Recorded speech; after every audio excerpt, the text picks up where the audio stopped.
सबसे पहले ये जो पूना पैक्ट है, ये Poona pact governance of the country के साथ जुड़ा हुआ मामला है।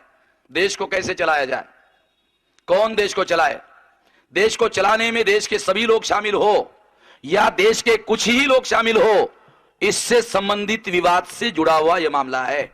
गांधी जी नहीं चाहते थे कि सभी लोग जुड़े रहे। बाबा साहब ये मानते थे कि इसमें सभी लोगों को अधिकार मिलना चाहिए और सभी लोग जुड़े हुए होने चाहिए। इससे ये मामला विवाद का कारण बना। साथियों, जब अंग्रेज भारत में नहीं आए थे, तो इस देश की प्रजा के लिए कानून बनाने का अधिकार केवल मात्र ब्राह्मणों के पास था और ब्राह्मणों ने अपना कानून भारत में लागू किया था। BPC, Brahmans penal code. Brahmans penal code का नाम है मनुस्मृति। मैं मनुस्मृति को ब्राह्मणों का पीनल कोड मानता हूं। जब अंग्रेज भारत में आए तो उन्होंने ब्राह्मणों का पीनल कोड रद्द कर दिया, खत्म कर दिया और अंग्रेजों ने अपना इंडियन पीनल कोड लागू कर दिया। Indian penal code equality before law पर खड़ा था और ब्राह्मणों का penal code equality before law पर खड़ा नहीं था।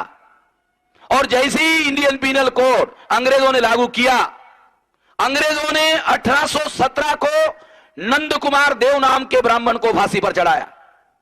2000 साल के इतिहास में ब्राह्मण को फांसी की सजा होना भारत के इतिहास में, क्योंकि मनुस्मृति में ब्राह्मण अगर हत्या भी करता है तो भी उसको फांसी देने का कोई प्रावधान नहीं है। इक्वेलिटी बिफोर लॉ के तहत ब्राह्मणों को 1817 में नंद कुमार देव नाम के ब्राह्मण को फांसी पर चढ़ाया गया।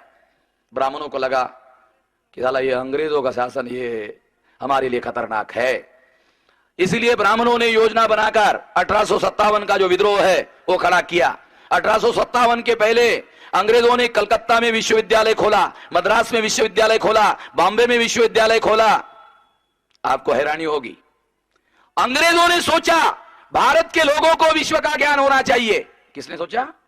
अंग्रेजों ने। भारत का जो नेतृत्व करने वाला वर्ग था उसने नहीं सोचा, अंग्रेजों ने सोचा भारत के लोगों को विश्व का ज्ञान होना चाहिए, विश्वविद्यालय ओपन किया। ब्राह्मणों ने सोचा अगर इस देश का शूद्र अतिशूद्र विश्व का ज्ञान ग्रहण कर लेगा तो ब्राह्मण को कौन पूछेगा। इसके विरोध में ब्राह्मणों ने विद्रोह करने की योजना बनाई। इस विद्रोह को अंग्रेजों ने कुचला।